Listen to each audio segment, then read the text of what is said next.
કેમ છો મિત્રો? વાત કરવી છે પરિવાર. તો પરિવાર એટલે મિત્રો તમે હો, તમારી પત્ની, તમારા બાળકો, તમારા મમ્મી પપ્પા, તમારા દાદી દાદા, તમારા પપ્પાના ભાઈ, પછી મોટા હોય, નાના હોય, કાંઈ એમની બહેન હોય. આ બધાનાથી એટલે કે દાદાથી શરૂઆત થાય અને જે બીજી ત્રીજી પેઢી કહેવાતી હોય મિત્રો, એ તમારું જે આખો હોય એને પરિવાર કહેતા હોય. હવે એ તો શક્ય ના હોય, કારણ કે જો કોઈ ઘર મોટું હોય તો બધા કદાચ એકી સાથે રહી શકતા હોય. એટલે કે ઉદાહરણ તરીકે સમજો કે મારા પપ્પા હોય, એમના બે ભાઈઓ હોય, એટલે એમના પણ બાળકો હોય. એટલે આવડો મોટો કદાચ પરિવાર હોય તો કદાચ સાથે ના રહી શકતા હોય.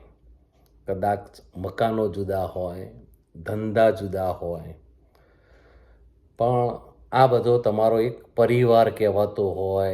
કાકા કાકી, બા બાપુજી, આનાથી એક તમારો પરિવાર બનતો હોય મિત્રો. તો આ પરિવાર ચાહે નાનો હોય કે મોટો હોય, દરેક પરિવારની અંદર નાની રોકજોક તો થતી આવી છે, થતી રહેશે અને થવાની છે.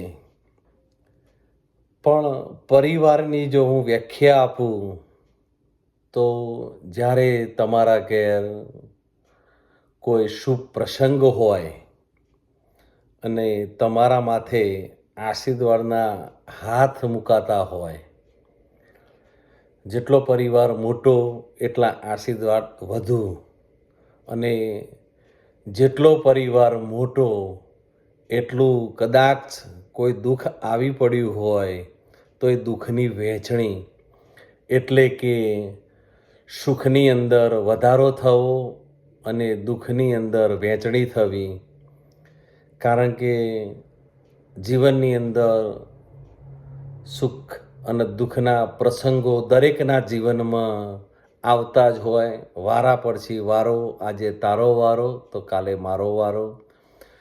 એટલે સુખના પ્રસંગો હોય તો તમારો પરિવાર, જેને મેં કીધું કે ભાઈ મારો, મારા પપ્પાનો, એમના ભાઈ, એમની બહેન એટલે કે ફઈ, કાકા કાકી, બા બાપુજી, આ સાથે મળીને આનંદ ઉત્સાહ સાથે કોઈ પણ પ્રસંગ તમારો પાર પડી જતો હોય તો એ પરિવાર કહેવાતો હોય મિત્ર.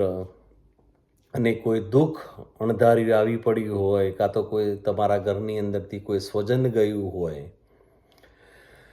તો તમારા ખભે આવીને તમારા હાથ મુકાતો હોય મિત્રો, તો એ કદાચ તમારા કાકા હોય, કાકી હોય કે બા બાપુજી હોય, તો તમારા દુઃખની અંદર વહેંચણી થતી હોય.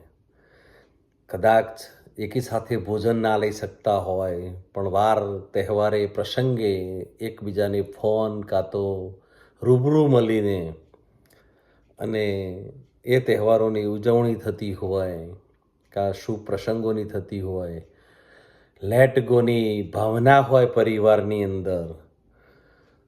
કોક છોડવા માટે થોડું ઘણું તૈયાર હોય, કોક છોડવા માટે થોડું ઘણું તૈયાર નથી હોતું. એટલા માટે મેં પહેલાં પણ કીધું કે પરિવાર છે, નાની રોકજોક તો રહેવાની જ મિત્રો. છતાં એક છત નીચે ના રહેવાય તો અલગ અલગ કદાચ મકાનો હોય, પણ કહી શકાય કે આ મારા કાકા છે, કોઈ કહી શકે કે મારા બાપુજી છે. તો એ પરિવારના સંગતની અંદર રહેજો મિત્રો, તો તમે કહી શકશો કે આ અમારા પરિવારનો છે, અમારો પરિવાર છે. આવા પરિવારની અંદર અમે રહીએ છીએ. ઘણી વખત આપણે સમાજની અંદર જોતા હોઈએ છીએ દાખલા કે કોઈ પરિવારની અંદર નાની નોકઝોક થઈ હોય તો શુભ પ્રસંગે કાં તો દુઃખના પ્રસંગે એકબીજાના ઘરે નથી જતા. કદાચ મિત્રો કોઈના પરિવારમાં આવી નાની મોટી રોકજોક થઈ હોય તો પોતાની ભૂલ છે એવું સમજીને તો પણ એ પરિવારની સાથે એના સુખદ પ્રસંગોની અંદર સામેલ થજો. કોઈ દુઃખની ઘડી આવી ગઈ હોય તો એની અંદર પણ તમારી હાજરી આપજો. તો તમારા પરિવાર, તમારા આવનારા સંતાનો પણ પારિવારિક કોને કહેવાય અને પરિવાર કોને કહેવાય અને સંબંધ શું કહેવાય અને સંબંધની સુગંધ શું હોય, તો એ તમારા બાળકોને વારસામાં આપતા જજો કે આને પરિવાર છે, આને પરિવાર કહેવાય. નાની રોકજોક થતી રહેશે પણ સુખ અને દુઃખના પ્રસંગોની અંદર સાથે રહેજો તો એને એક એકતાવાળો પરિવાર કહેવાશે. Thank you. આભાર.